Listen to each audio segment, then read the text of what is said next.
So guys, we got a bunch of cool things happening at Deek Snipe Telly. Aside from, well, we got merch now. That's cool. We're not selling it yet, but maybe someday. We had some people ask, so we made some, and it actually turned out pretty good. We love our logo, and so do other Really people. nice. So I dig it. I really do. We've also got a really cool Always hold video them on intro, which hostage. we're gonna. Yeah, absolutely. We got a really cool video intro. We're gonna roll into our podcast. Something that's been pro done by one of our guys, and we're so happy. Same guy who designed our logo. Moving on up. Oh yeah, we're coming for you, TSN. But more importantly, what we want to announce, we got a great guest. Probably it might go down as one of our greatest guests we'll ever have. Definitely one of the smartest. Yeah, for most accomplished for sure. For a long time, I always thought, well, I'm obviously the most skilled person on the podcast till we had Theo Fleury. Then I thought, okay, I'm the most knowledgeable person on the podcast. Then we had Take that, Joe Bowen. Yeah. I said, well, maybe I'm the richest person on the podcast. Then we had Dean McDonald. Chad, what the hell are me and you? You clowns. And I always thought I was the smartest person on the podcast. Let's be honest. And now we're having Dr. Charles Tatter, and he's been dubbed, guys, the concussion doctor. And I'm, of course, kidding. I love my co-hosts. You guys are great. But we've got the concussion doctor coming on, and he's one of the forefront researchers, medical professionals in the industry. He's been working at it for over 50 years. He knows everything. So we're super excited to welcome him to the podcast. We're going to hit issues like the NHL, what they have and haven't been doing, what they can do better, and some of the run-ins that Dr. Tatter has had with the NHL over the years. We're going to talk about concussions in general, some just information that coaches need, players need, and more importantly, parents. If you've got kids, there's some great information in here that I didn't know that I will absolutely take away from this, and let my kids know, and things I can watch for. And more importantly, there's some very detailed talk on legislation in and around concussions and things that can save lives. So we've got a podcast completely full lined up for you guys. Hope you enjoy. Welcome to episode 10 of the Deek Snipe Telly podcast. Here we go.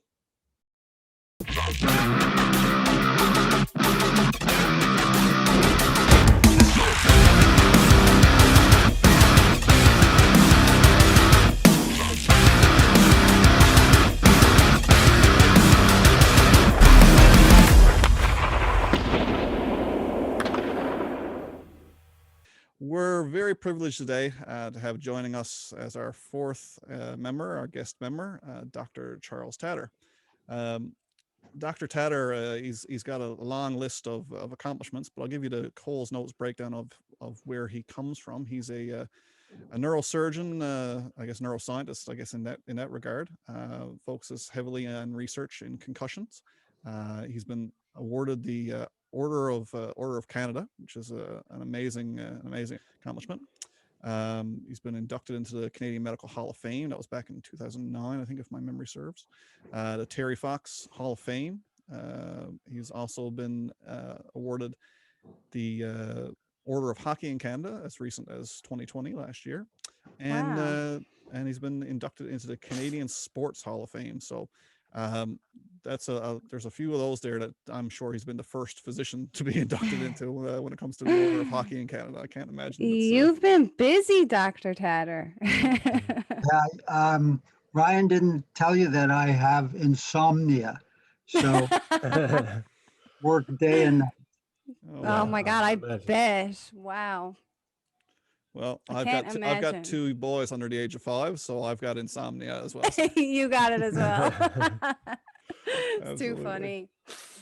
So I guess we got to get the ball rolling. I gave you the Cole's Notes of only some of his accomplishments. Some stood out to me, and and a little bit on his background. But Dr. Tatter, if you could give us a little bit more insight as to, first of all, where you're from, a little bit about your upbringing, and maybe if you had any dealings with sport as a child coming up through, if you watched the game, a fan of the game, or played the game.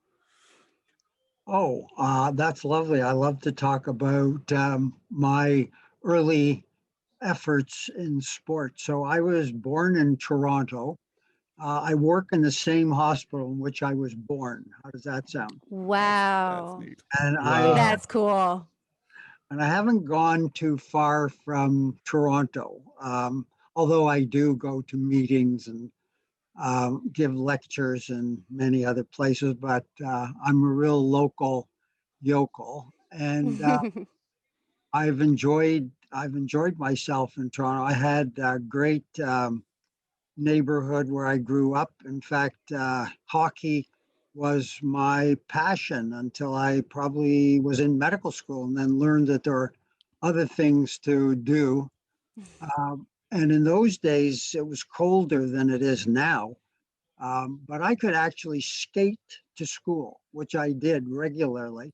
We had a Wow. great skating rink right on our school property, and the janitor, whose name was Mr. Fitzell.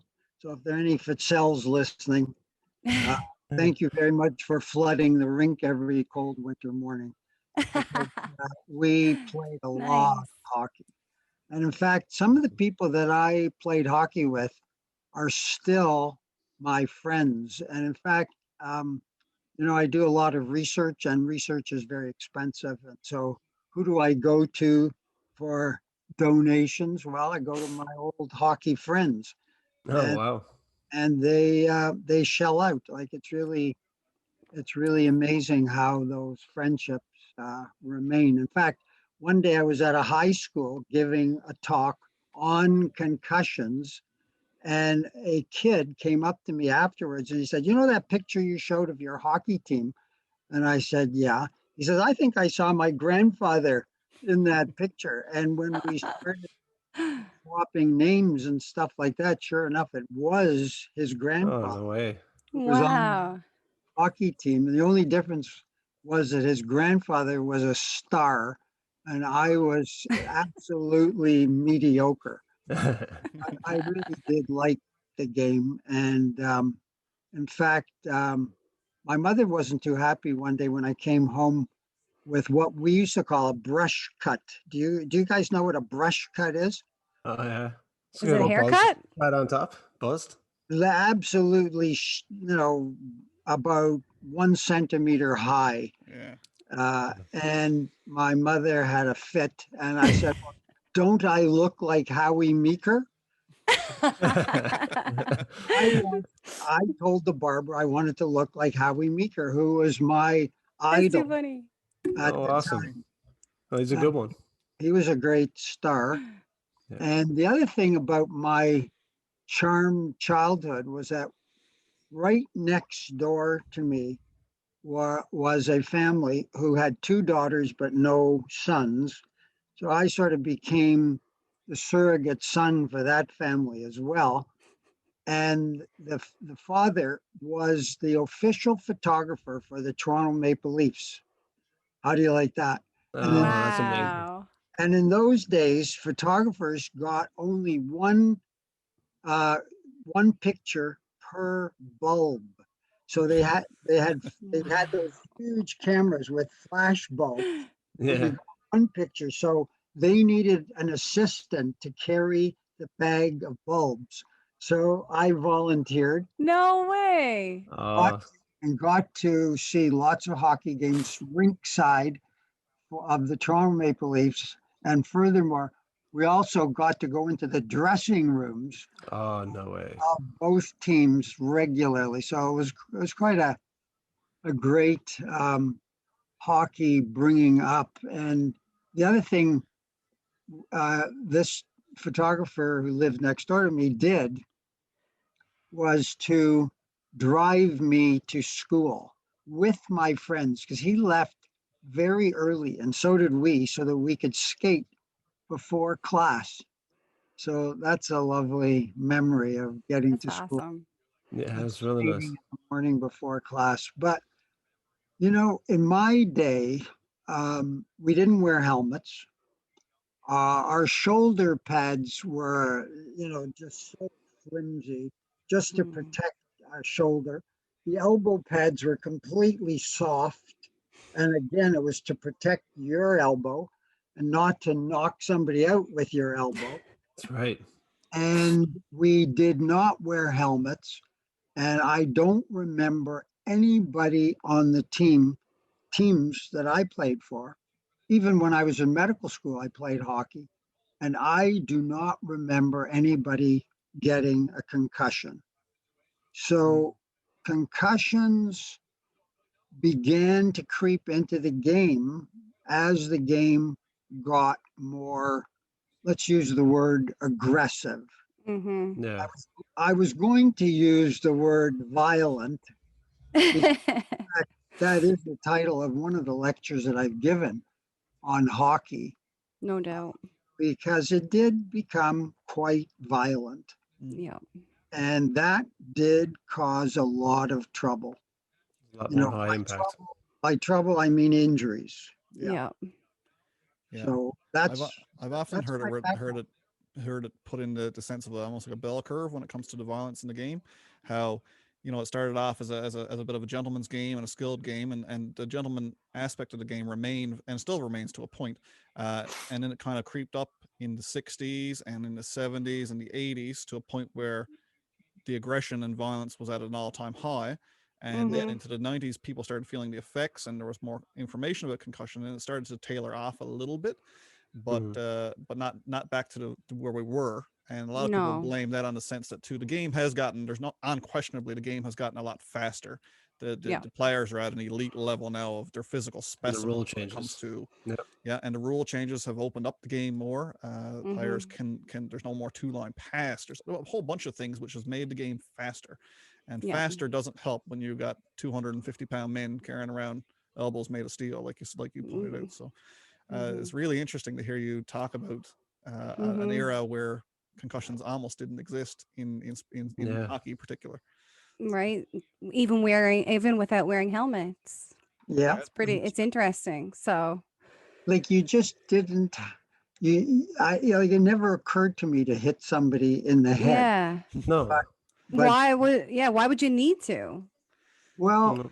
as Ryan was saying, the game did start accepting violent play as being part of the game, and there were people who encouraged the violence. There were people who actually made a living off the violence. Yep.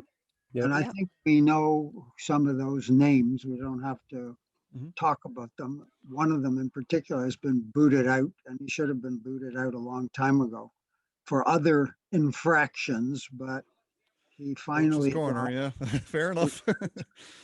and I think it's a better game now. It's still not the finesse that I grew up with. You know, I would like to see more of the skill.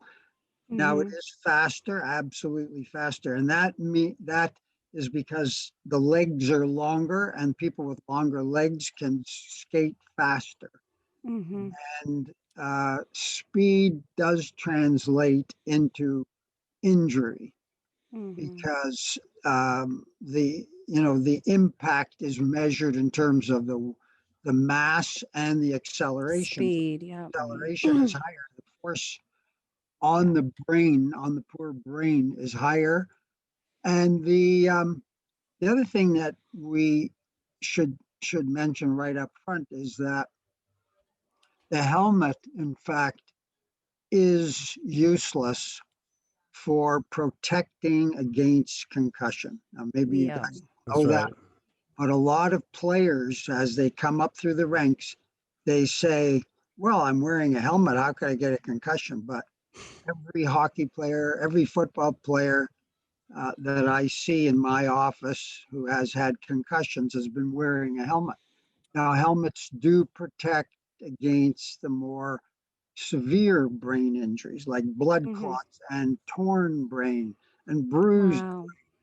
The helmets do protect against all of those, but they do not protect against concussion. We have to use our brains to protect our brains against concussion. Right.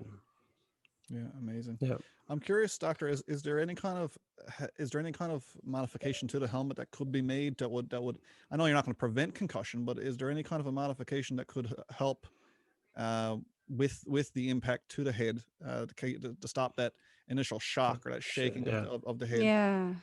Well, that's a good question, and a lot of people have tried to make a helmet that would be concussion proof. Mm-hmm. Do you know Mark Messier? Yeah. Yep. Of course. Moose. So a hockey great. When he retired, he went into the helmet business and he made, I think it was called Cascade Company and Mission Helmet. Mission, yep. Mm-hmm. And unfortunately, it cost him about $1 million because his company made the claim that it was a concussion-proof helmet. It was Yeah. to prevent concussion. It was right in their advertising. And he got caught because that was false advertising. Mm-hmm. Was false advertising. He was charged and he had to pay a fine of $1 million, I'm told, Yeah. Wow. because that helmet did not protect against concussion. Hmm. And nobody has been able to make a helmet that protects against concussion. Maybe there is some attenuation of force by the helmet, but it doesn't prevent the jiggle of the brain. The brain. Yeah. And when I go into classrooms and speak to younger kids, and I bring what I call the Jello brain, and because that is the best example of what the brain is like. So when we expose the brain at surgery, it's literally like Jello, Jello. Wow. and that delicate. And and when the Jello jiggles, like just picture someone jiggling the plate of Jello. That's what happens when the brain is concussed. It jiggles. And no matter how many helmets you put on top of the head, It can still. feeling, it's still going to jiggle inside. Yeah. So that's the problem. So I think the bottom line is we have to be smarter in terms of preventing concussions than trying to build a better helmet. Although I want to discourage any great engineers who are in the audience who think they can do it. So 100%. go right ahead. The field is wide open. I came up through a career of working strongly in occupational health and safety in industry, and one of the key things that's always thrown out at safety meetings is your PPE, or for a hockey player, which would be your helmet, is your last line of defense, and that shouldn't be what you focus on as the key thing to stop an injury. You need to look at ways of engineering out the problem, administering policies, rules, regulations that decrease your chances of running into a problem to begin with. So when I think of it from an OSH perspective, that's exactly how I view the hockey equipment. It's just your last line of defense. There should be a whole bunch of things in succession that leads to that before the concussion is left to the helmet to protect it. So, which is, I guess, was No, I was going to say, that's essentially Rowan's law, though, is it not? You know what I mean? Having these policies in place now. Well, I think that's a good conclusion, that something like Rowan's law is going to help, and I believe that it is going to help, because my view is that education does make a difference.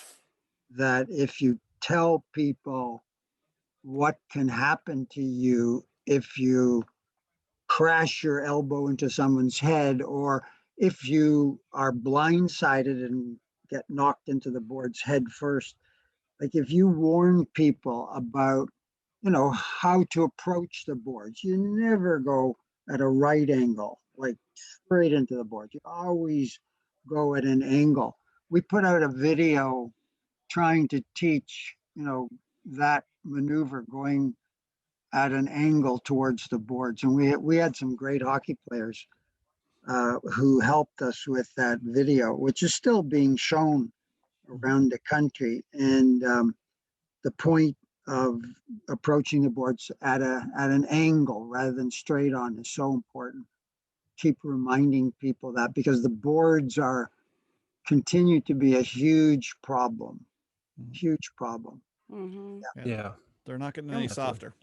No, I That's one wonder thing that is hasn't changed. The constant has always been there. The boards have always been hard. yeah, I So- wonder Yeah. if is there a way they can implement some kind of system where the boards aren't so Shock stiff? absorption. Yeah, I like mean, shock believe there absorption. I think they is. probably already in there. You There can is a see them. flex. You can see them move. Yeah, I wonder if there's. I know it won't probably prevent anything, but it might Not help. enough to go head first. Yeah, right. It Yeah. would still happen, I'm sure, because those injuries are not the injuries, the incidents, I should say, are still going to happen, but it might just help with the impact. Who Well, knows? I think you're right. I think if someone was really clever, they could build more shock absorption into the Mhm. boards. They've Yeah. actually done that with the plexiglass. So if you hit the plexiglass part, like above the boards, there is some give to the Yes, you There can see it. there wasn't initially, but they insisted on that ultimately. And so I don't know why they couldn't do the same thing with the boards. I think they've been asleep on that issue. And the other issue that they've been asleep on in terms of the big leagues, like we're talking about who's been at fault here, I think we have Mhm. to, put blame where blame is deserved. When the NHL was expanding, we made a big pitch that they should insist on every new team building an arena that was international rink size. You know what I mean by international? Oh yes, yeah. Mhm. It's Olympic size. Yeah. And the NHL refused. You know why? Money. They can make more money per square foot if they keep the rink small. Yeah. And that's terrible in my view. The rink should be international size. And we've actually done a mathematical calculation of how many concussions could be saved if the rinks were bigger, international size. There are far fewer collisions in international size rinks Yeah. than in the regular size North American rink. It was a big mistake, and I think it is symptomatic of the fact that some of the professional leagues just have not gotten serious about preventing concussions. And I don't know if you read Ken Dryden's books about opportunities missed. Yeah. Mhm. To like he wrote a book about well, the last one that I read was on Steve Montador. Do you know that name? Yes, sir. Yes. Yeah. So unfortunately, he died at age 35, and um, I was a good friend of his father's. And in fact, I met Steve before he became so ill. And in fact, I saw him score a goal one day because I went to an NHL game where he was playing, and I went with his father, and we went to the dressing room afterwards and talked to him for a while. And he showed me his cheek. He had a fractured cheek, and I made some suggestions of what he could do to try to get rid of the numbness from his fracture, which was playing hockey. And then when he died, his father made sure that we got the brain to examine, and then that became the topic of Ken Dryden's book, where Wow. he chronicled the life of Steve Montador and indicated how many concussions he had. In fact, I counted in his medical records that he had 19 that I could count. Wow. That's And crazy. I'm sure it was a greater number. And he was one of the younger people who showed CTE in his Yes. brain at autopsy. So that was very tragic. Well, maybe we should Yes. go into some definition of these things for the average person, because I know until we booked Mhm. this talk, I knew very very little. I knew what a concussion was, and I knew Mhm. that they were dangerous. And after that, the rest is history. Mhm. I really, as a young man, I like to think I'm fairly well educated. I've played sports my entire life. That's as much as I know about concussions. Mhm. So what I'd be curious, and I'm sure a lot of people are, CTE, doctor, what is the, from a diagnosis perspective, I guess, what is CTE?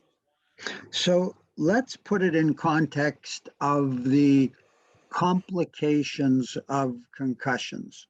Okay. So, what are the complications of concussion? So, the first one that most people encounter is called persisting concussion symptoms, or PCS.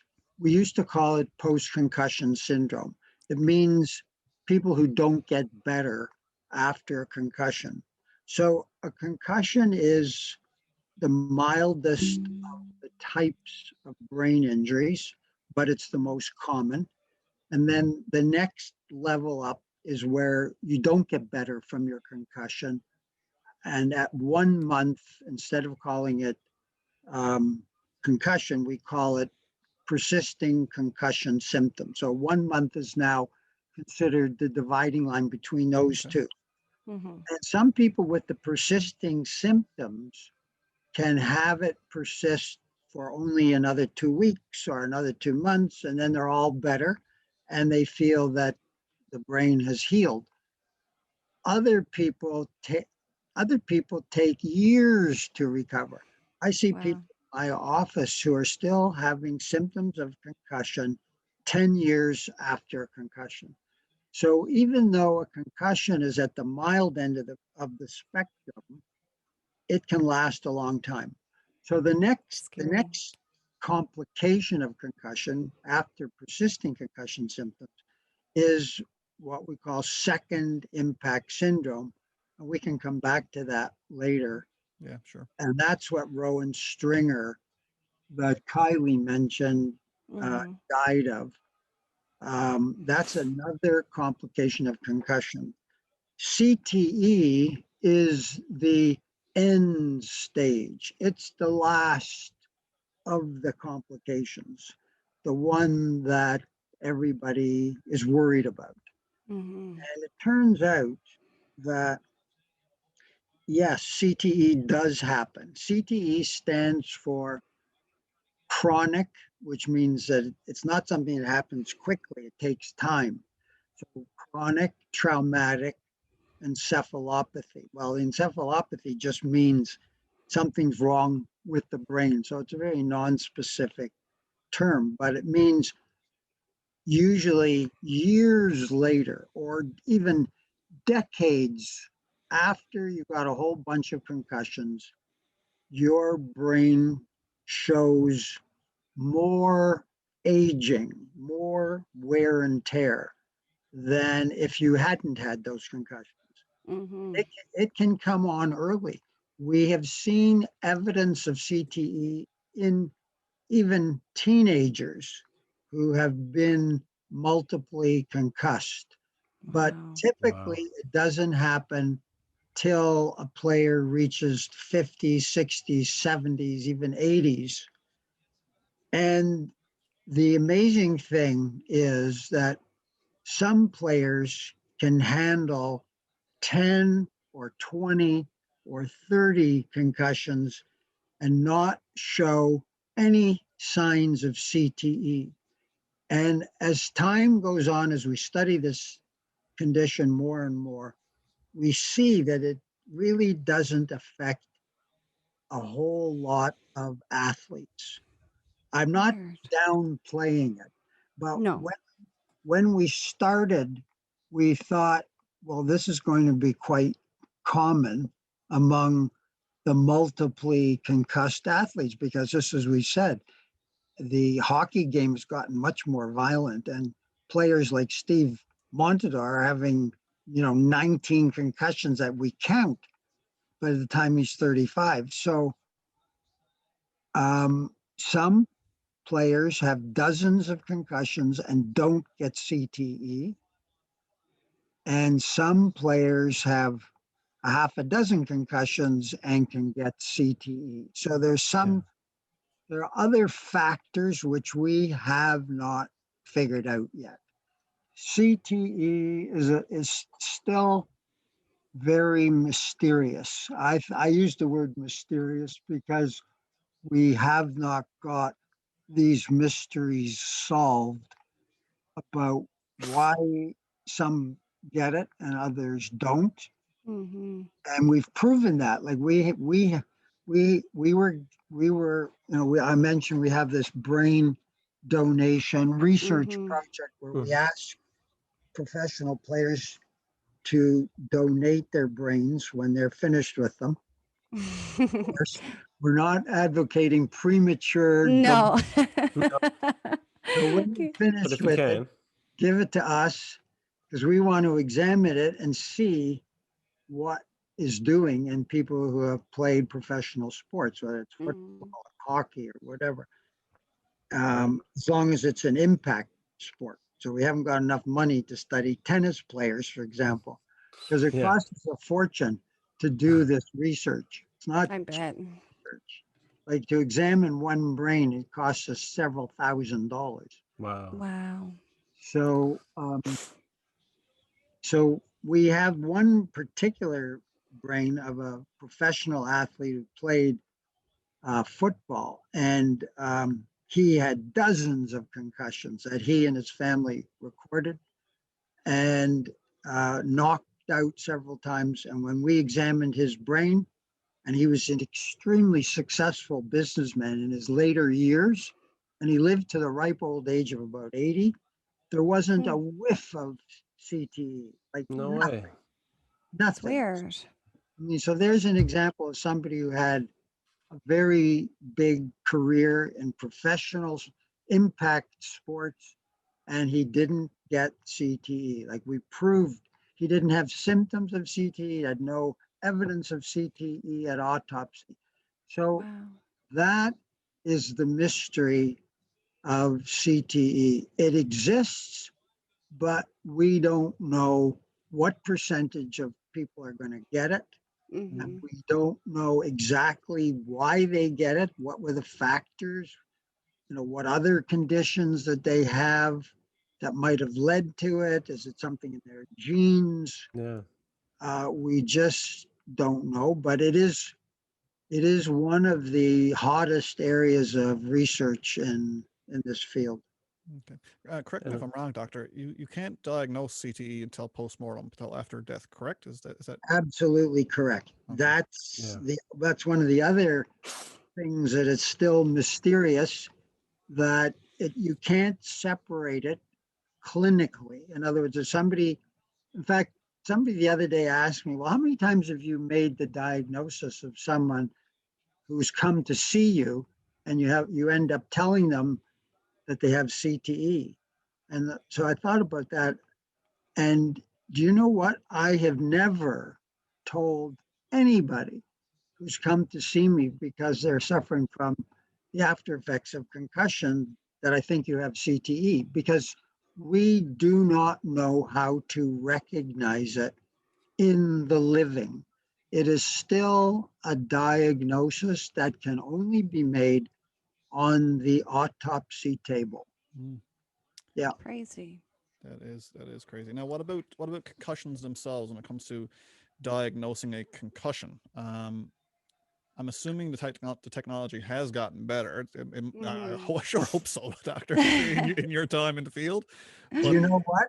Let me stop you right there. It hasn't probably hasn't. Oh, it no. has It's not, it has not gotten better. Now we're getting close. I feel that maybe somebody listening to the podcast is going to say, I have got the answer. But we've tried EEG, we've tried MRI. The CAT scan is useless. We've tried PET scanning. We've tried magnetic encephalography. We have tried probably everything. 50 different types of tests, and they all fail. The only certain way is by clinical examination. In other words, the diagnosis of the diagnosis of concussion requires two factors. It requires a patient who's going to tell the truth, and it's going to be an observer who knows what he or she is doing. Because if you have a patient who wants to hide the fact that they've had a concussion, you can hide it. If you get asked, well, do you have headaches? Do you have light sensitivity? Do you have dizziness? And if you answer no, and you've still got all of the symptoms, it may be that doctor or nurse that you're talking to isn't going to recognize that you've had a concussion. So you have to tell the truth. And with young people, like Rowan Stringer, for example, she didn't tell anybody. Yeah. She did not tell. And the only way we found out that she had had previous concussions before she had her final fatal head injury and died of second impact syndrome, the only way we found that out was at the inquest. I read about that. Yeah. And at the inquest, the detective assigned to the inquest, because every inquest has a detective, to try to figure out why the person died. That's the purpose of an inquest. It isn't to lay blame, but it is to find. And the doctors who looked after her when she died, and they couldn't save her life, they were all scratching their heads. Why did she die? So everybody who looked after her said, we need an autopsy, we need an inquest. And fortunately, the parents were very broad-minded. Gordon and Kathleen Stringer, and they agreed to have an autopsy, and then they agreed to go for the inquest.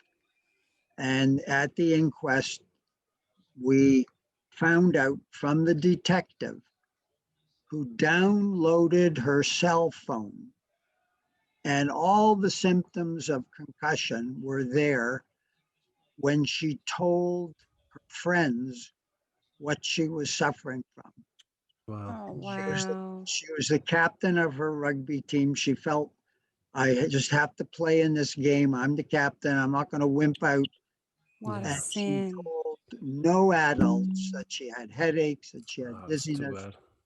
and Wow. suffering from the previous concussions that she'd had on a Friday, and then on a Monday, and then it was on the Wednesday immediately after that she had her final fatal Wow. injury playing rugby. So the message to young people is that they have to tell. They have to be compliant. They have to tell. Yeah. And the part of the Rowan's Law is that everybody connected with sports should learn how to recognize concussion. So the emphasis is on the word recognize. We don't expect, a teammate. We don't expect a parent. We don't expect the teacher to make the diagnosis, but we do now expect them to know how to recognize concussion. And if you recognize that the player may have a concussion, you should take them to a doctor or to a nurse who can make the diagnosis. Yeah. Yeah, absolutely. Well, all of us have young kids essentially who are playing hockey. So it's nice to be made aware of those signs and symptoms that we should be looking for. Because like Ryan said, before this last few weeks when we booked this meeting with you, I didn't know. I mean, I knew a blow to the head could lead to a concussion, but other than feeling dizziness and headaches, I had no idea. So I want you guys to be enlisted in the concussion army, because the concussion army needs to march. We only have concussion laws in Ontario. Like, why Yes. Newfoundland? Why not in Quebec? Why not in BC? There should be concussion legislation across the country. It Yeah. shouldn't be left to chance. It shouldn't No. be left to the leagues No. to make all the decisions and to make all the rules and to enforce the. Yes, they have to be enforcing, proper playing. Penalties have to be assigned properly when someone is whacking Mhm. other people around with his elbows or stick. But Mhm. the legislation should come from the government. So we should have concussion legislation in every province. Yeah. There is concussion legislation of some sort in all 50 states in the US. Although, the US isn't the only good place where things happen. Bad things happen there too. But they're ahead of us in terms of recognizing the importance of concussion and having concussion legislation. And one thing I really like about the legislation, like if you want to play hockey in Ontario now, you have to sign a code of ethics, Wow. ethical play. What do we mean by that? Well, we mean that you're knowledgeable about concussion, that you are not going to whack people over the head with your stick, that you are going to abide by the rules of the game.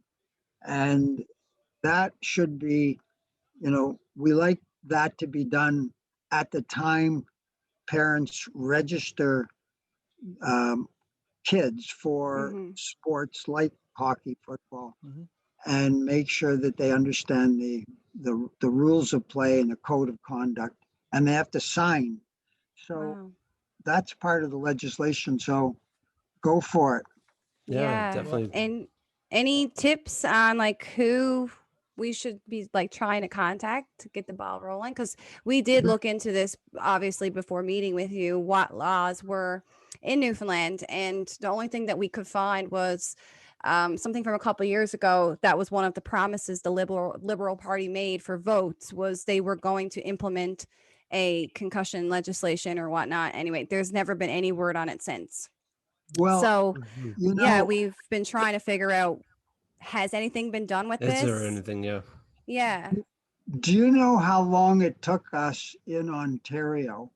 Ugh. In fact, I think I mentioned, I'm not sure I mentioned it in the paper, but I was going to mention in the paper that I wrote about Rowan Stringer that she died in 2013, and I was part of a group in 2012 that went to the government of Ontario and said, "Look, there's too much violence in sports.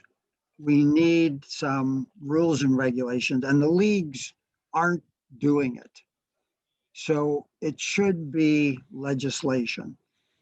And they said, "You know what? You're right. We're going to introduce legislation." And in 2013, I think in January, the government fell, and they changed over. They did what's called proroguing while they figured out who's going to be premier the next and all that. And the bill for concussion legislation fell off the table. Which means that they didn't reintroduce it at the next session of Parliament. We never found out what happened, why they didn't reintroduce it.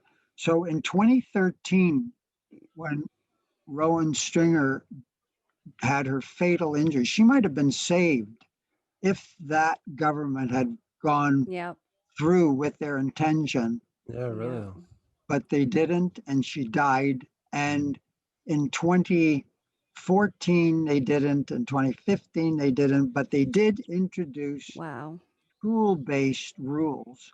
They Hmm. had they did second best. They introduced school-based rules, so they caught a lot of kids that way. And then finally, in 2018, we put so much pressure on that they passed it. In other words, it Wow. doesn't happen without pressure. No. So No. pressure like, from parents.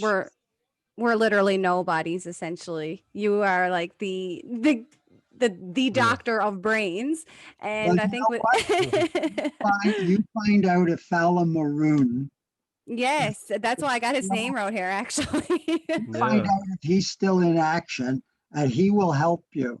I Okay. guarantee it. Or if he's still not practicing, find out who the neurosurgeon is Yeah. who is practicing at St. John's Regional Hospital. No, maybe St. it's Clair's.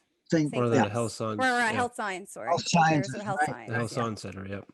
Yeah, St. John's Regional is the other St. John St. in John, New Yeah. Brunswick. Brunswick. So Yeah. find out who's the head of neurosurgery at Memorial, Yep. and I'm sure you can enlist that person to help with if you want to pursue that. Yeah, Yeah, I think should be. it saves lives. I It's think Yeah. Let's even just the education alone for young kids and even the parents to know, I feel like I want to say that this poor young girl, Rowan, had she known the repercussions, I will say, of her injuries, she probably wouldn't have played. But she Right. didn't know how serious they were. And like I said, had that happened in 2012, she could probably still be here. One thing that was brought forward in the investigation, from what I gather, is that one of the text messages she sent to a friend included details of her saying, I Googled what is a concussion, and I think I may have a concussion. So she was even to the point where she knew something was wrong. She looked into it herself and said, I do have a concussion. But again, not enough education and information out To there know. for her to make an educated Let's see decision how as a dangerous that child. was. You know, I think that would Sad. be a great time then to talk about Rowan's Law. It's not a huge piece of legislation. I mean, we're talking about on a sheet of paper, 5 lines Yeah. that are the key components of the legislation. Yeah. Doctor, did you want to discuss that, or I can read it out certainly if you like. But Go ahead. Yeah, I have it here in front of me. So the 4 key points provided under Rowan's Law is to provide education on sports-related concussions to athletes, coaches, and parents. Removing a child or youth athlete from play if a concussion is suspected. Ensuring a child or youth does not return to play until he or she has received medical clearance. That's a key one. And ensuring appropriate return to learn and return to play strategies are in place. So there's your 4 key points to Rowan's Law from what I can take. Yeah. Other things have been added too over the period of time since the law came in 2018. There have been some regulations that are attached to the law that we're actually following on from the legislation. And one of them, which is really wonderful, is that every third Wednesday in September, Yes, I read this. will be Rowan's Law Day Yes, in Ontario, isn't it? in Ontario. Yes, I was reading that.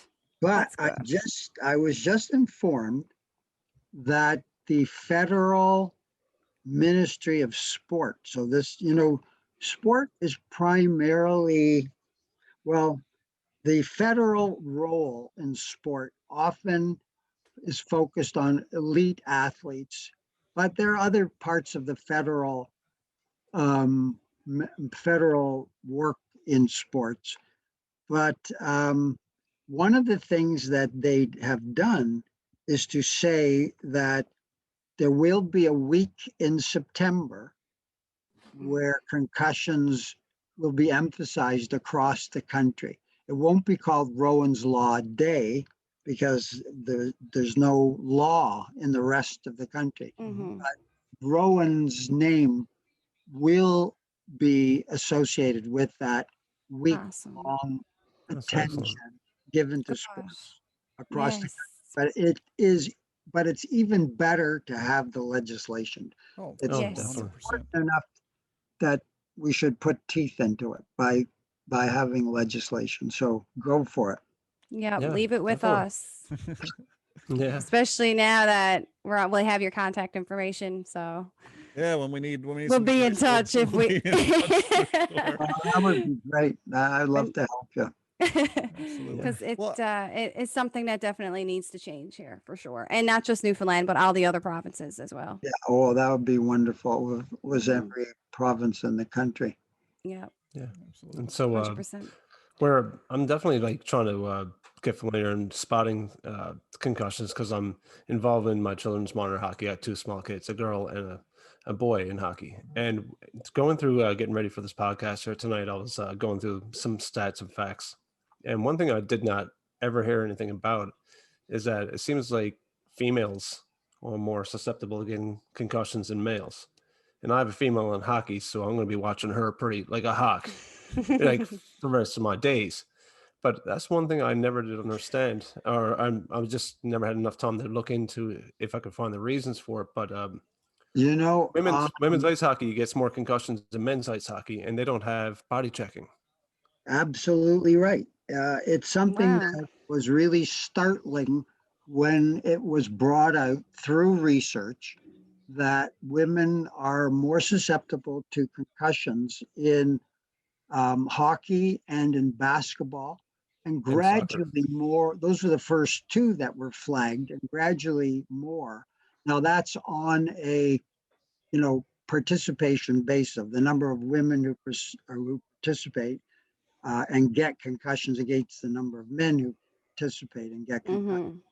Hmm. And the other thing about women's concussions, and it doesn't matter whether they're sports related or otherwise, because women get lots of concussions in motor vehicle crashes and in other ways as well. But in but the reason that we think women are more susceptible is because there's more movement of the brain within the skull. So why do you think there could be more movement? Because I know the reason, but I just want to see if you guys can guess. I didn't know there Would it was have a to do with- quiz, doctor. Ability. Would it be something to do with like obviously anatomy, but like I don't know, hormones or anything?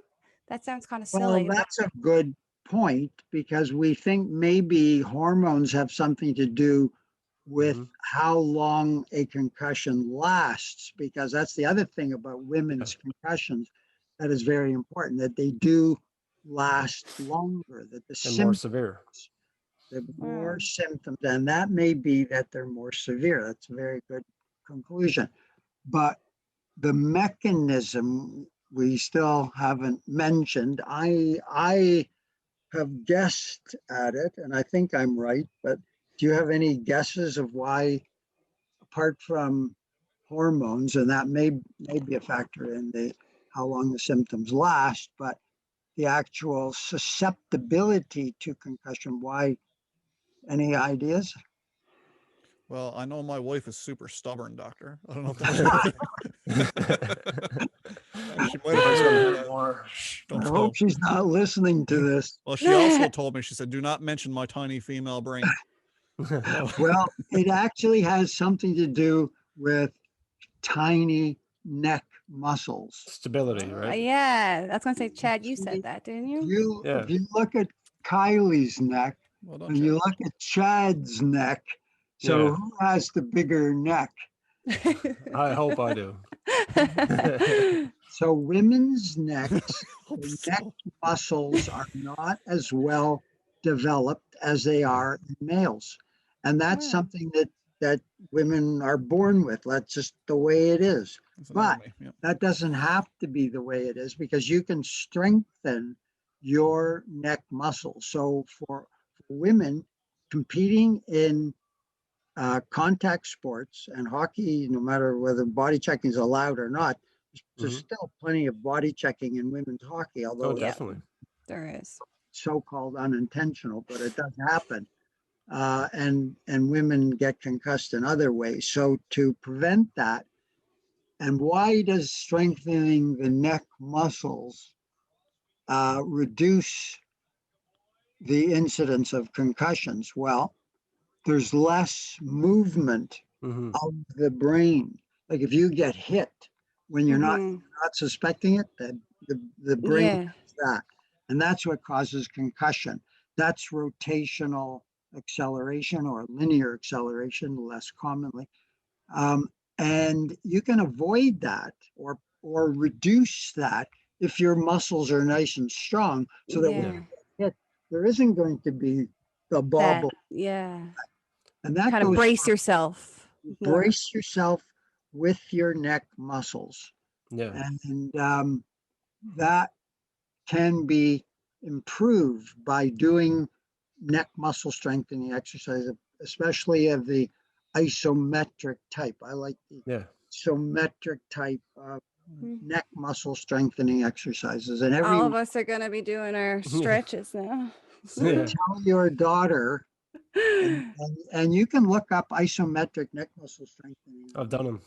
You'll see what there's just, they're very simple exercises, four basic exercises.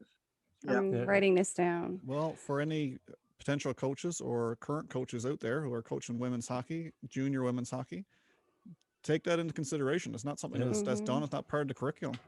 It's a simple thing that can be done in the locker room, on the ice as a warm-up.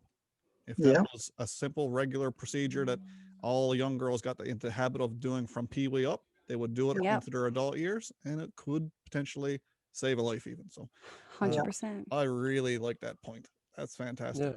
So doctor, I'm just curious, since we're talking about advice, do you have any advice for parents who have kids in sport when it comes to things to watch? Not even necessarily symptoms, but things to keep an eye on as your kids progress through sport.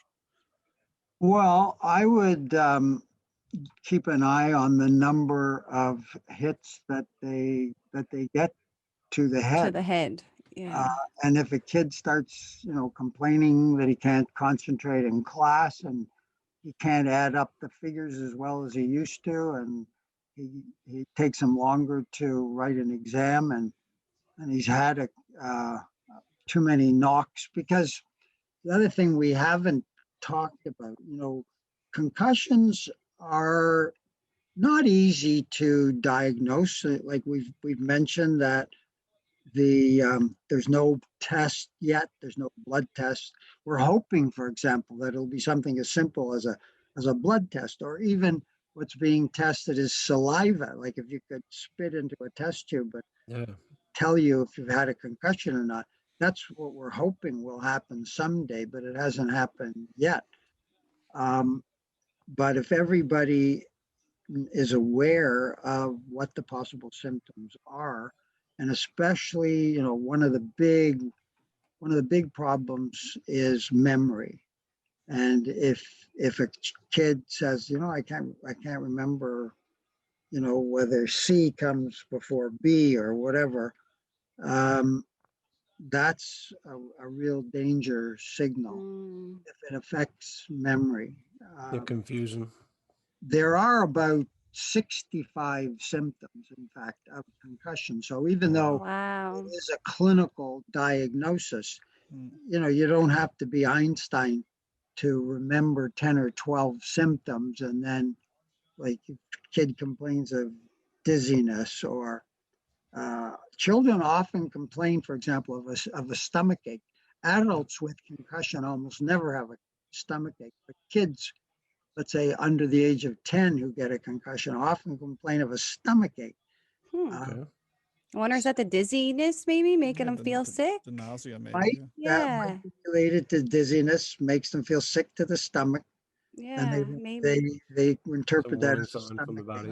Who's the brain surgeon here? Are you, Carly, or is it the doctor? I know everything now. I'm ready to go. Scalpel. I'm just going to apply for a job now over to the hospital. There's a term which we've been skirting around a little bit in this topic. Subconcussive hits is something that has come up in my reading, which I kind of think I understand, but I'd like for you to elaborate on that term, because I'm not 100% sure. Well, you're not alone in not being sure about it, because we're not sure about it. Oh, well, good. The concussion expert community hasn't decided what is a subconcussion. The best way to think of it is that it's a hit that doesn't produce all the symptoms of concussion. In fact, it may produce no symptoms. It was just a hit.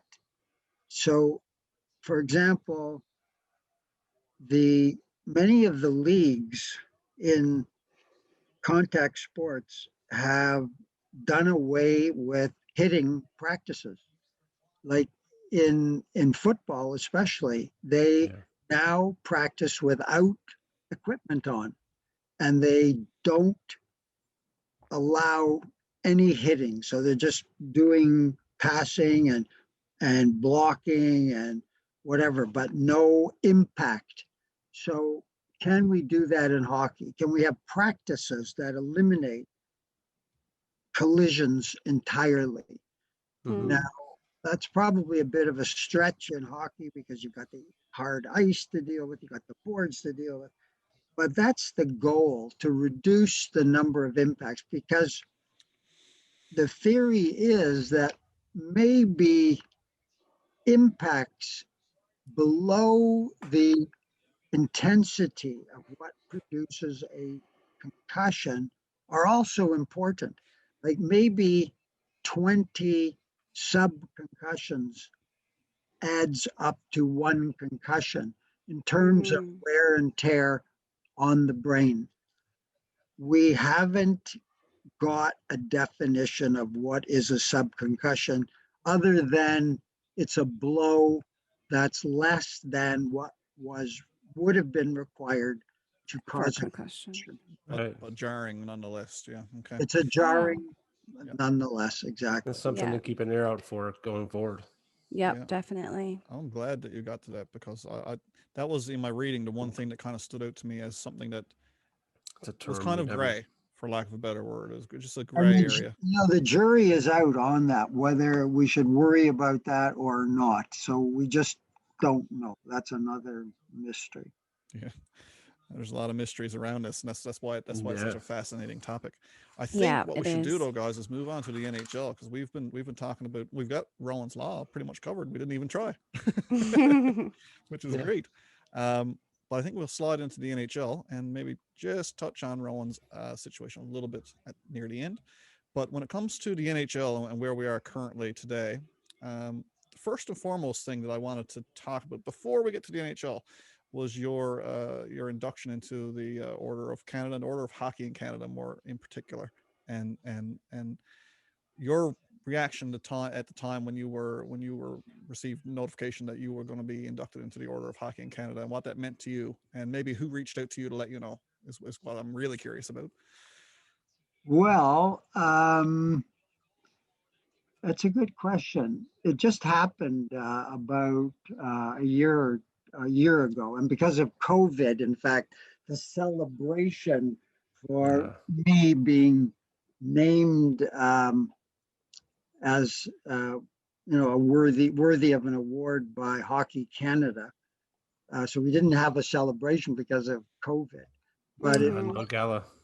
Yeah, there was no gala, but it was a very meaningful thing for me, of course, to be recognized because of my work in hockey. And we didn't mention how I got started, which was when I was early on in practice and had to look after hockey players who were in wheelchairs because of hockey.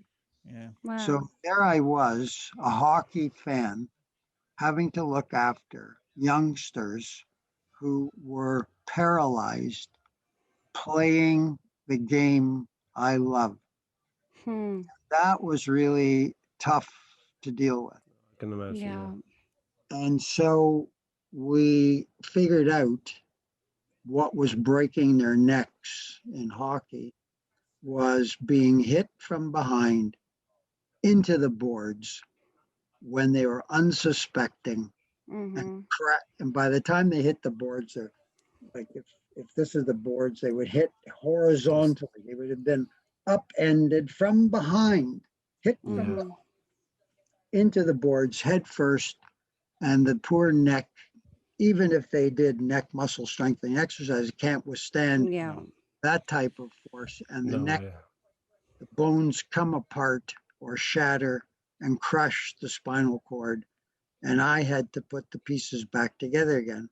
Right. And one winter, we saw, I think, 4 young hockey players paralyzed. Can you imagine that, from hockey? Four. And From the so game, yeah. we went on a campaign across the country. It was with a whole bunch of people who were really keen to preserve the game of hockey. People like Dr. Tom Pashby, who was an ophthalmologist who took an interest in saving people's vision in racket sports. That's how he got started in sports injury prevention, because he decided that people should be wearing protective glasses. He was a first in advocating. So that's that measure of wearing protective glasses, for example, in handball or in squash, saved countless people from going blind playing sports like that. So we teamed up and went on a campaign to prevent broken necks in hockey. And I think that was part of what Hockey Canada was saying when they made me the awardee for that award, because we really did reduce the incidence. I'd like to say we eliminated broken necks in hockey, Yeah. but there is still, 1 or 2 a year across the country. But when it was at its maximum, we put together a registry and showed that as many as 18 broken necks across the country occurred because of hockey. And May because I was going to ask, sorry, is that the whole stop checking from behind with the stop sign? The back of the jersey. Yeah, because when I was playing, when I was playing minor hockey, I remember when that all got implemented, because we never had it before, and then we had to do a checking clinic on how to properly check. Was that all you? Well, Kylie, I wish I could say it was me that started the stop sign. It was not. It was another person whose name I've forgotten, but it was because of the awareness of checking from behind that he did that. So, you could draw the line, because it was like 2 or 3 years later, he said, I know how to do that. We'll show a stop patch. So that was brilliant as a strategy to make sure that message kept resonating with kids, because they could see it on the back of the sweater. That last second reminder if you needed it. That was our generation that seen that, and we were heavily educated coming up through sport that not only was it dangerous, it was also unsportsmanlike. And that is key, because as an athlete, no matter who you are, no matter if you're the biggest rat in the NHL, you still don't want to be viewed as the guy who's not sportsmanlike. No. And putting that stigma on a hit from behind changed everything. And of course, like Kylie said, the patch was a last line of defense as a reminder: don't be a jerk. And it really did mold the way that we've looked at broken necks. So now we move on to concussions. How do we we got a stop sign on the jerseys, so now we need like a more stop signs something on more stop jerseys. signs on the helmet or something. Well, maybe that would be good, to reintroduce the stop sign, put it on the helmet. That's a great idea. I think complacency. We got something here. Let's start it in Newfoundland. No, let's do it. She's a brain surgeon and a marketing expert. Put a stop sign on the helmet. Don't put your elbow in my head. Don't put your. Remember Scott Stevens would. Oh, I know. Oh, Scott Stevens. Shoulder pads. Why haven't they reduced the armor of the shoulder pads and the elbow pads? We've asked the NHL to do that for many years. We came close but we haven't accomplished that. Why don't they? When I played hockey, the shoulder pad was to protect my shoulder, not to knock somebody out. Same with the elbow pad. Right. Why don't they go back to soft shoulder pads and soft elbow pads? It just doesn't make sense. No. I agree. So that's a big problem. The NHL is a problem, just like the NFL was a problem for football. The NHL is a problem. Yeah. They 100%. haven't really taken concussions seriously. And unfortunately, the lawsuit that the players instituted against the NHL didn't accomplish what the football players accomplished. No. It was like a pittance that they put forward. They didn't accept any blame, and they, provided a very minimal amount of money because, the people whose brains are wrecked by repetitive concussion very often end up homeless. Like great hockey players end up homeless because of the brain damage. So the NHL just has not come to grips with the fact that there's a continuing major problem. Yes, they did get rid of the enforcer. Like you don't find any enforcers anymore. Did you notice Not that? so much. Yeah. No, not some. There's still a couple I find kicking around, but they're on the edge of retirement. Yeah. They got to play hockey too. Like that is a recognizable effort on the part of I don't know that it was Gary Bettman or the team owners or the NHL Players Association that got rid of the enforcers, but that's a recognizable, concession on the part of the NHL. We don't like the last NHL game that I went to before the COVID lockdown. I had to look away several times because I just couldn't take the sight of someone getting concussed. Yeah. And you know what? I purposely don't go to my seat until the game has started, because pre-game they still show the big hits for like a big pump up, right? Big pump up includes the biggest, most damaging hits imaginable, and there they are being shown to the audience. Now, if you excuse the expression, that is brainless. No pun intended. Yeah. Absolutely. I agree, though. We've did a little bit of digging as well. I should say I like to take the credit, but the young lady down the bottom, she got to take the credit for this. Prior to you coming on today, she went back through. She's our stats girl. She loves statistics, numbers, and doing the dirty digging. So she dug back through the last 20 years of hockey, actually, and looked at the number of fights in the NHL. And again, we talked about a curve earlier, and we came to a very startling realization. Carly, do you want to talk about the numbers, or do you want me to go through them? Well, I'll throw them out really quick. Unfortunately, I couldn't go back really far on the one website I had there. So it did go back as far as the year 2000. So, I mean, that was 20 years ago now.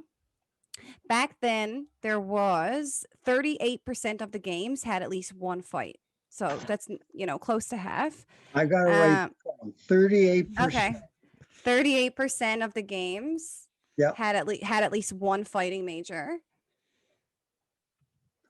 Yep. So it was actually, and it worked out to be 0.56 fights per game.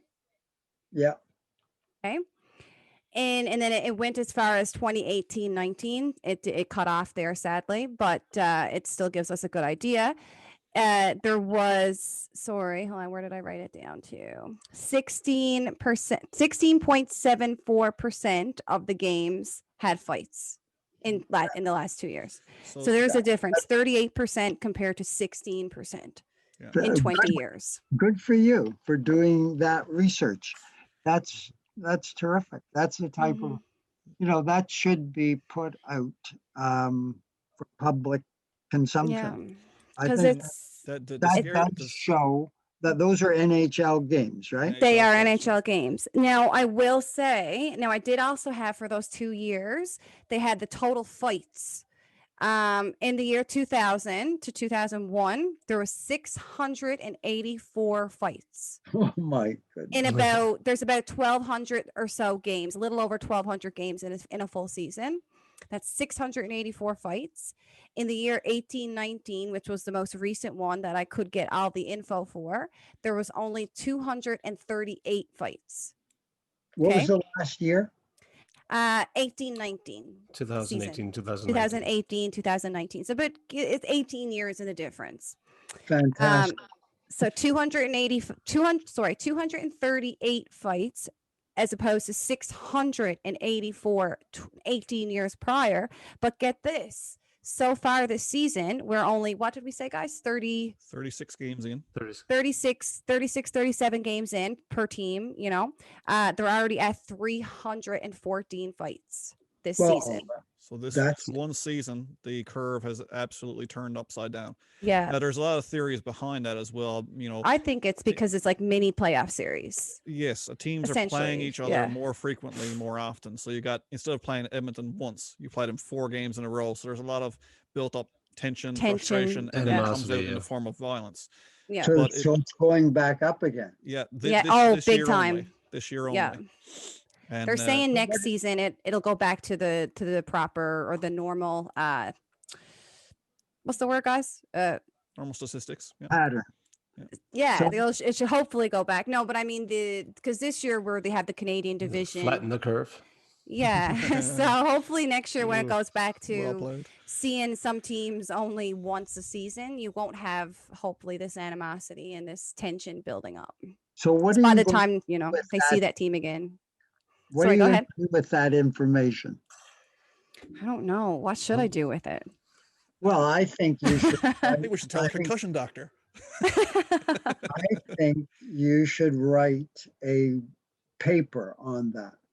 I think you should write a report and get it published in one of the newspapers or I don't know if the hockey magazine, what's it called? Oh, the Hockey News is a big one. Yeah, Hockey News. Yeah. I don't know if Hockey News will take it. They're looking more for good news stories. Mm-hmm. That's a good injury prevention story, but it would be worth trying. Why don't you write it up and try to get Hockey News to publish it? Wow, that'd be interesting. I think people should know that this pattern, was going in the right direction, but now it's reversing. So it's good. It's a good news, bad news story. It is. Yeah, and it was great that the number. I had a feeling that that's what was happening because I wasn't having to close my eyes as many times. At the games, because you do know that fighting kills. Mm-hmm. You know that hockey players have died because of fights. Yep. One of my favorite players when I was growing up as a Leaf fan was Wade Belak. And he's someone who has now obviously since has passed away, and his wife has come out and saying that he was diagnosed with CTE after his death. And it's just, that was the first time I actually ever heard of the acronym. And that was all tied up in the original lawsuit as well. I mean, you had the Todd that's Ewens, when I first heard about it. Rick Ripon shortly thereafter. Bugard. But yeah, Belak. That's another one. A lot of good young men. I mean, these weren't old gentlemen. They were young men. Have you ever heard of Don Sanderson? I have, yes, sir. Yeah. So Don Sanderson played for the Whitby Dunlops. Yep. Senior Hockey And- League. Yep. And he died in 2008. And it was a punch that killed him. Wow. One punch in a hockey God. game. In a hockey game. He never woke up. And his mother, whose name is Donna Sanderson. Mother is Donna. She became a member of our injury prevention group at the time, which was Think First Canada. She Mm-hmm. an active member of our group, and trying to spread the word about the importance of getting rid of fighting in hockey. So she'd certainly be interested in reading your article. Kyle. Thanks. Well, Ryan is more of the one with words, so I'll definitely. Would you help me, Ryan? I will certainly help you. Yes, ma'am. Okay. Yeah, that would be a fantastic contribution if that was in print.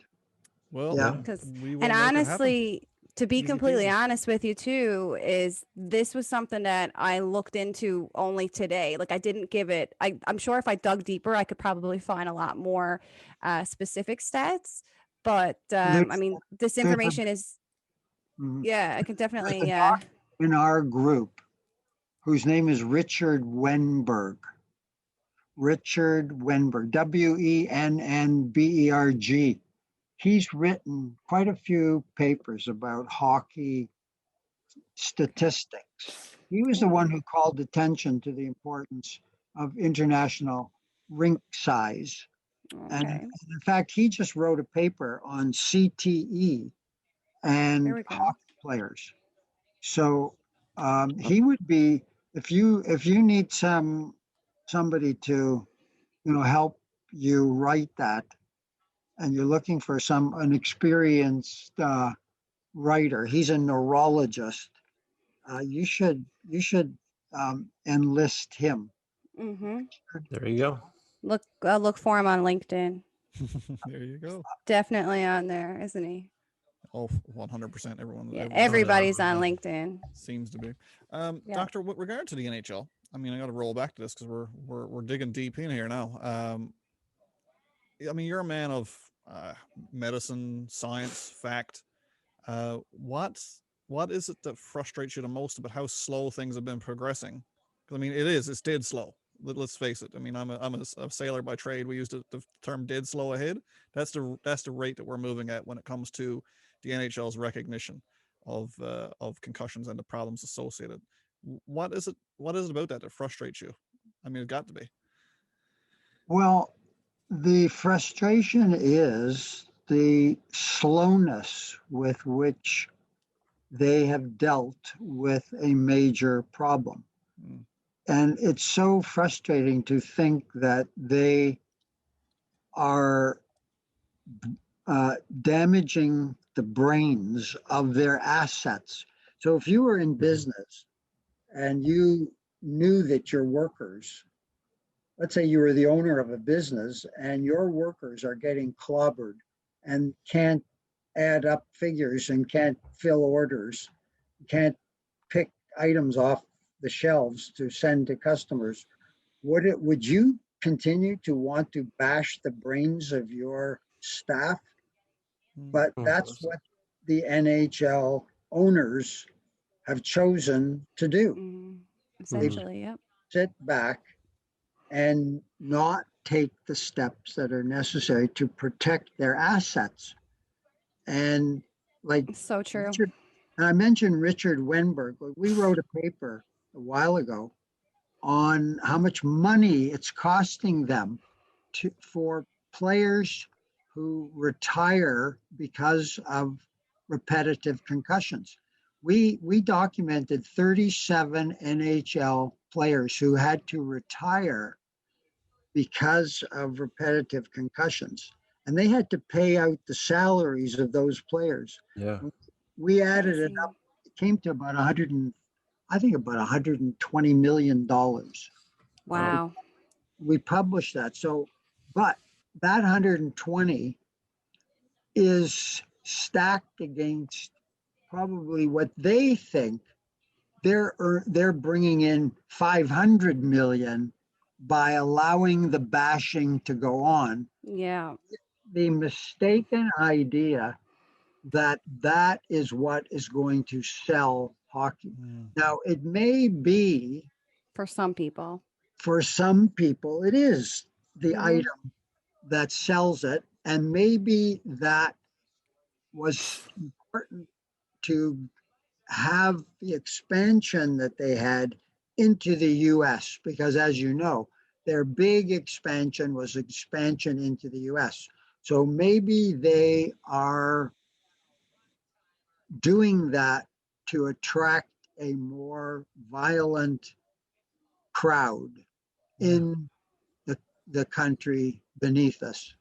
It's like that whole MMA thing with the boxing and stuff. Like that blows my mind that people pay to watch people beat the crap out of each other like that. Blows my mind. Sorry, I didn't mean to interrupt you, but when you were talking about that, that's what it put me in mind of. Yeah, and I know in some of the different fighting sports they wear some kind of head protection, but on the pay-per-views, the ones that all these people pay money for, they don't. They wear mouth guards and that's it. Yeah. I mean, Mike Tyson's a well-adjusted tragic individual. To see people Yeah.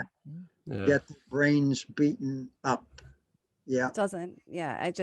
I don't understand. But I mean, if you go back as far in history, way back, there was always this thing that people want to watch two humans beat the shit out of each other. Yeah. And I don't get it. I never did, but that's another topic for another competitive day. nature. And I people know. want to be entertained. It does appeal to some people, but I have to think that the people that it doesn't appeal to outnumber 100%. people that it attracts, and that's why I think they've made a mistake. And maybe the fact that you have seen such a decline in fights over that period of time, and the getting rid of enforcers, maybe they have gotten the message.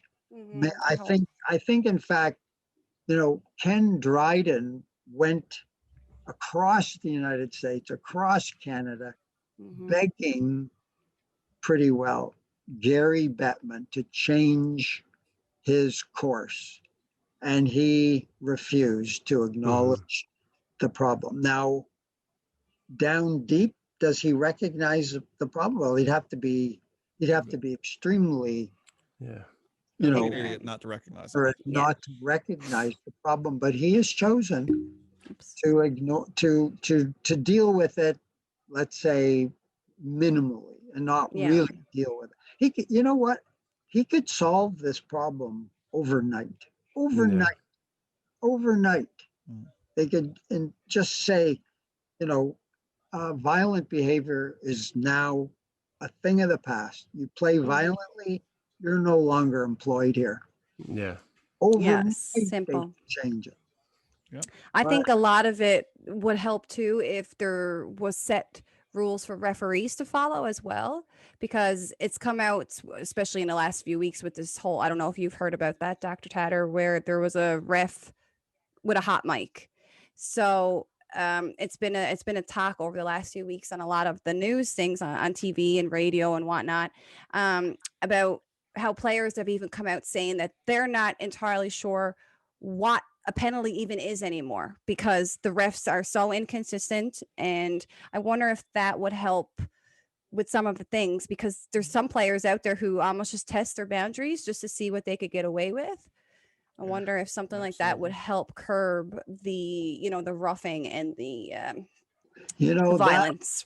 That problem of referees not calling penalties and not calling rough, violent, damaging play is in every sport. Yes.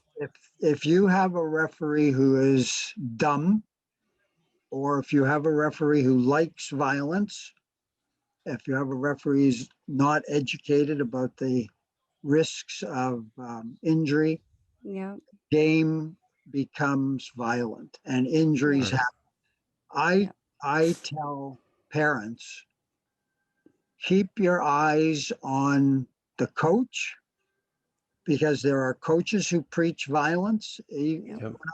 When my son played hockey many decades ago, I was just appalled at the violence preached by my son's coach when he was 9 years old. Can you believe that? Yep. Crazy. Using terms like kill him. My coach would tell my son to kill. He used the word kill. Can you imagine that? To a 9-year-old, right? Like Take his any head off, yeah. child for that matter, let alone, take his head off. How many Use times the have we heard word it? Kill. I mean, it's incredible. Yeah. So I advise parents, you watch the coach and you watch the referee. If Yeah. the referee lets the game get out of hand, pull your kid out of the game. Yeah. Yeah, that's There right. has It's Not not There's worth been it. a lot of like watching minor hockey now. My boyfriend has a 10-year-old and we watch a lot of hockey with him. And they're even at a 10-year-old level, there's so many games that can get out of hand because of the refs. Yeah. And then if something doesn't get called, so the other team goes out and retaliates on that. And then it's just, if you would have just called that first infraction, none of this would have happened. It's a Well- snowball effect in a lot of the situations. It all comes back to who do. Mothers sit in my office with their kid and tell me, my kid got knocked out by number 8 on the other team. And you know what? That number 8 knocked out another kid on our team. So here's one kid who knocked out two players and the kid is still playing. I mean, he should be Suspended long ago. made to play ping pong. Like, Yeah, that's right. that just should not be tolerated. No, I it's not completely responsible. agree. There's a far more deep-seated issue when it comes to how professional sport and amateur sport is structured. And if there's no one who's held accountable, then no one is going to act the way an accountable person should. Mm-hmm. And what got me on that train of thought, I consider myself to be a very analytical person. Actually, I've done a lot of these disc profiles in work where it tells you, you're a cautious person or you're an aggressive person. So I always end up finding out that I'm an analytical person. And I know that my friends all tell me that I overthink everything. But I'm a bit of a people watcher, and I like to analyze the things that people say and do. And I remember watching an episode, I can't remember what exact show it was on Sportsnet, but the host was Bob McGowan, and I'm a big Bob McGowan fan. He's been there 40 years, super knowledgeable guy, very well spoken. And they were talking about the topic of concussions, and this would have been back around the lawsuit era. Okay. And Bob put it best, and I'll never forget it. He said, do you remember when the police would self-police? And everyone was like, oh yeah, that was not a good idea. He said, exactly, because there were dirty cops. He said, and there was no one to stop them. It all changed when police forces implemented internal affairs. While it was still part of the police department, they were completely separate, 2 separate identities, and it kept the police officers in line. It didn't eliminate the dirty cops, but there were far fewer dirty cops. So everyone looks at the NHL as a sport. Okay. Now, if it's a sport, it's a fun, it's a game. That's how we view it as fans. But it's not a sport. Business. It's a business.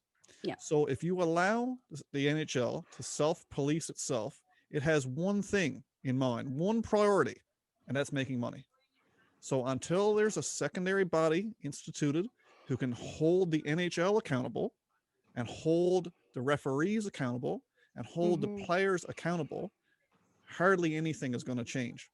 And I remember sitting back and listening to that and thinking that to me is proper analytical thinking when it comes to how the NHL is structured and the problems behind the game that we don't see as fans. All we see is a guy go out and punch another guy in the face, and some people cheer and somebody say, ooh, that hurt. But at the end of the day, that is perpetuated right from the top. And if you had strong leadership in place, and I'm not here to tear Gary Bettman a new one. That's not my idea.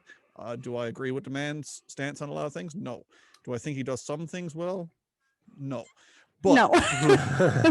But if you had strong leadership at the top, like in any Fortune 500 company, you would find that it would penetrate all the way to the bottom, and you'd have a more successful and a more reliable product at the end. So that's where I stand when it comes to the NHL and their inefficiencies to take control and actually run with run with a problem and solve it like the doctors put forward here. You know, until someone even takes just control. even just acknowledgement at this point Oh my is God, even an acknowledgement something. is correct. Yes. Yeah. When you have They guys can't like Colin even Campbell, as recently as a year ago, coming on television and saying, well, there's no real link between concussions and CTE. Now, Colin Campbell is not a doctor or a brain surgeon. He's not even anyway, I don't want to get talking. I don't want to slander people because that's not nice either. If I'm going to be a nice person, I should be a nice person. But that's the NHL stance, is that they want to toe a hard line to say, listen, we're not the problem here. And until that changes, until you get leadership who are willing to accept, you can prove that they're a problem. Yeah. Then we might see some change. And I think that's the first thing that needs to happen for concussions to really make the move forward that we need to make is a change in leadership.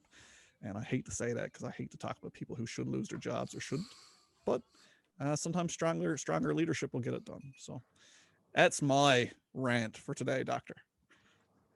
I enjoyed listening to it. I can see your smile. Yeah. It's also he does that a lot.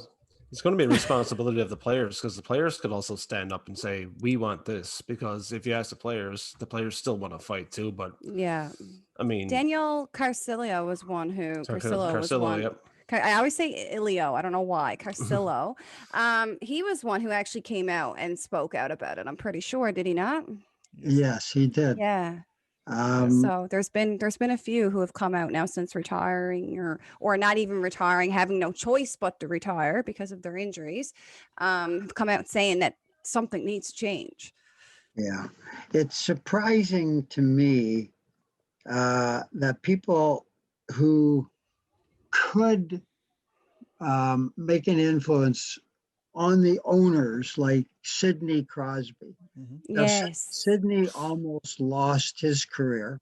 Yeah. He almost was one of those 37 players that we have whose careers were ended. You know, people like Mark Savard, Brett Lindros, and Eric Lindros, et cetera, et cetera. Pretty famous people had to hang up their skates because of repetitive concussions. But before they hung up their skates, did any of them make strong statements about the injuries and the game, the deterioration and the violence of the game? The answer is no. No. And that is really a disappointment. That's like, hello? Oh, yeah. No, that's Carly. Yep. Just her camera just went off for a second. So I'm back. She's back. You know, that isn't good. Like, if we could get even 2 or 3 prominent players to come out strongly while they're not after they retired, but while they're playing, you know, like in football, you had some pretty brave people, you know, who took a knee when you had to make a point. Yeah. We haven't seen that among hockey players. That's something that we have to change. Like, why won't they speak up? And you know what, Doctor? It's very interesting because we run into the same issue with guests for podcasts. It's not because people are unwilling to come on and talk to us. It's because traditionally and culturally, hockey players keep their mouths shut. They do. You're right. That's what they say. It's the our boys club or whatever. It is, and it's a very hush situation. And what it goes back to, unlike in baseball or some other sports that doesn't have that stigma, is the tough guy stigma. The minute that you say, "Oh, well, we shouldn't be hitting to the head," or "Oh, we shouldn't be fighting," you're a wuss. You're a wuss. Yeah. Yeah. You're a baby. Play in Europe. You know, you're not tough enough to play in the NHL. And that is, again, a systemic problem in the culture around hockey. That's and a toxic way to think, Yeah, it's grassroots a problem with the way, and it stems back to our generation. Our generation came up through the Rock'em Sock'em generation. When I was a kid, I was given a VHS tape every Christmas. Same. On Cherry with Rock'em Sock'em, and I guarantee you, thinking back at it now, I get cold shivers because I watched, I'd say, 100 men every Christmas get a concussion. Yeah. And that's true. No doubt. Yeah.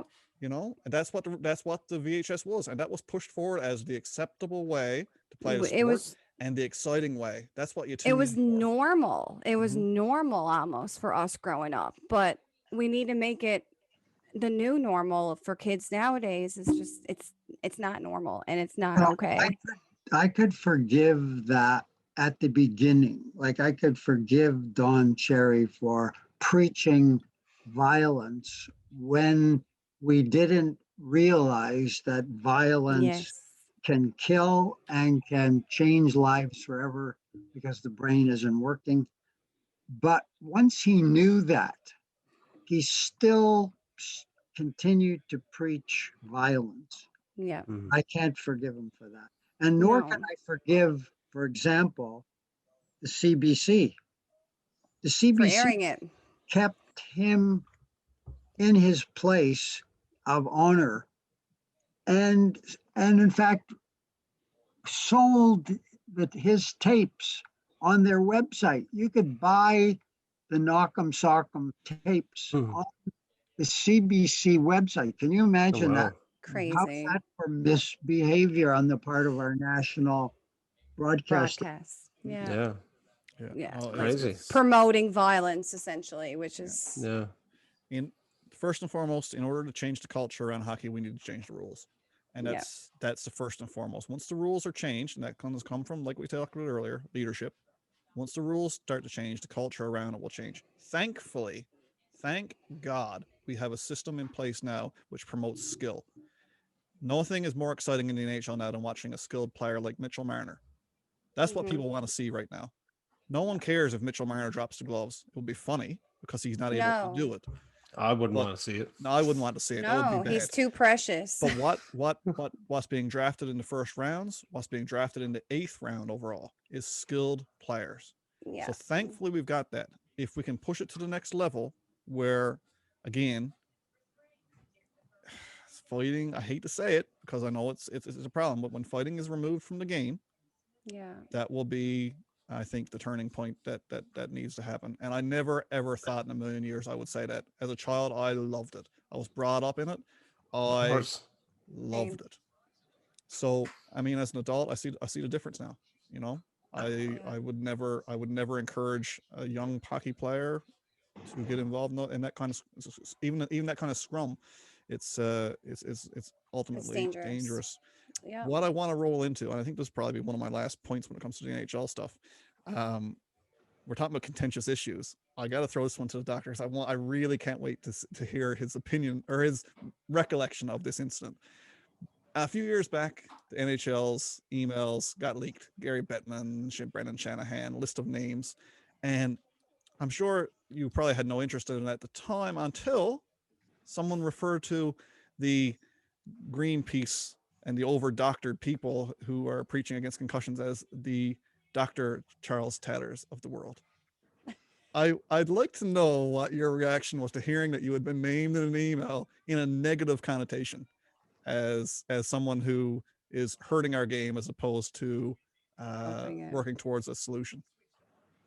Well, it happened as a result of a lecture that I was giving, and I think I was in Saskatoon or Regina. I think it happened in one of those two cities in Saskatchewan where there was a meeting on sports injuries, and I made the statement that Don Cherry is a bad influence on the game of hockey. So I criticized openly Don Cherry, and at that time, I think I was probably the first one that dared to criticize him. You weren't the last. And a lot of people attacked, like it was really an attack. Yeah. And then he attacked himself on his, Hockey Night in Canada pulpit. He used that opportunity to attack me. Oh, wow. And it was tragic because in my feeling that something good might come of that, I actually called him a week or so later, and he wouldn't pick up the call. Like Oh, no way. he never called back. Is No anybody way. shocked to hear that? That's- I am not Honestly, shocked. not at Unreal. all. Not at all. He did not call back. Like it was, I think it was, not his way to, grow or to acknowledge that he was wrong, that he was benefiting too much from the knock 'em sock 'em style that he espoused. But I always felt that he was responsible for a lot of damaged brains. I don't know how he can live with himself. Like if I had on my conscience what he should have on his conscience, I don't think I could live with myself. So I don't know how he lives with himself, knowing that lots of kids' brains and lots of professionals' brains are damaged because of him. Yeah. It's like I said earlier, it's the acknowledgement and the ignorance of some people. It's just, and the sad thing is, those people, even though you might tell them like this is your fault, they still don't see that. There's no, it's just ignorance. Ignorance is bliss. It's a Yeah. famous saying. And yet, it truly is. as I was saying, the previous part of my injury prevention activities was related to spinal injuries. And we had a sponsor, and I've forgotten who the sponsor was, either a food company or chocolate bar company. I've forgotten who it was. We got to help us spread the message about checking from behind. And Don Cherry was enlisted to have his picture taken with me, and he did the right thing. Maybe this was 3 or 4 years before before I said Cherry, is wrong preaching violence in hockey. And he was helping spread the message about the dangers of checking from behind. I have a picture of him with an NHL player whose name I've forgotten. He was a Leaf player, and it was an important thing that he was spreading the message about don't check from behind. So it wasn't sort of out of keeping that I would call him afterwards and say, look, what can we somehow Squash this. make something positive of this, and have you say something about hitting the head in hockey? And he refused. Wow. Oh, wow. Not As if I surprised. needed another reason. Anyway. Yeah, Disappointing. really though. Yeah. That's fantastic. That's a fantastic story. Yeah, I like that. That's amazing, guys. Is there anything else you guys had that you wanted to touch base with the doctor? Because I've been talking a lot here, and I got through my list of questions. No, I think I need to go on and do something else. Sure. I didn't tell you that I have insomnia, so I have something else I have to get done tonight. Oh, absolutely. Well, you do your thing. Absolutely. Well, in closing, doctor, what we haven't told you yet, and what we want to share with you, is that prior to you coming on, we'd done all of our research as much as we could, and we'd learned a lot even before you came and filled us in with even more information. We were inspired. We've already reached out to our member House of Assembly locally to find out about what legislation has been put in place, and they've actually reached out to the Department of Sports, and there's a whole long name, departmental name in government, and forget what is what has sports been, recreation been done. tourism, and they're going to get back to us this week, and at which point we plan to pursue the Rowan's Law legislation in Newfoundland on your behalf, and of course the parents of young Rowan. So We wanted to share that little bit of news because you've inspired us, and we want to thank you first and foremost for taking the time to come and talk to us and educate the people who are smart enough to listen to the podcast. You know, that is music to my ears. Do you use that expression? We do. Oh yeah. To my ears. And you know, I think that's admirable because it's that type of grassroots in place movement that moves politicians to act. Now, that's what we had to do to get Rowan's Law. We had to call them and bug them and keep at it. And the people who could help, like I really think you should try and mobilize some help. Parachute Canada, which we didn't mention tonight, is an organization that is excellent for injury prevention, and they could help with something like that. They would be an ally to you to try to push that through. So keep that in mind. Would you Parachute Canada? We certainly will.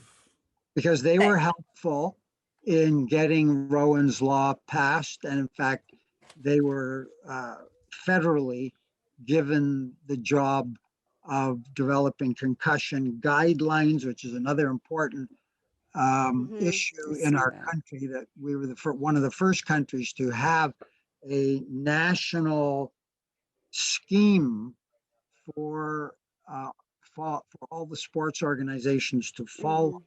And the Public Health Agency of Canada gave that job to Parachute Canada. So I think they would be a real ally to you in trying to convince the Newfoundland legislature to pass a law.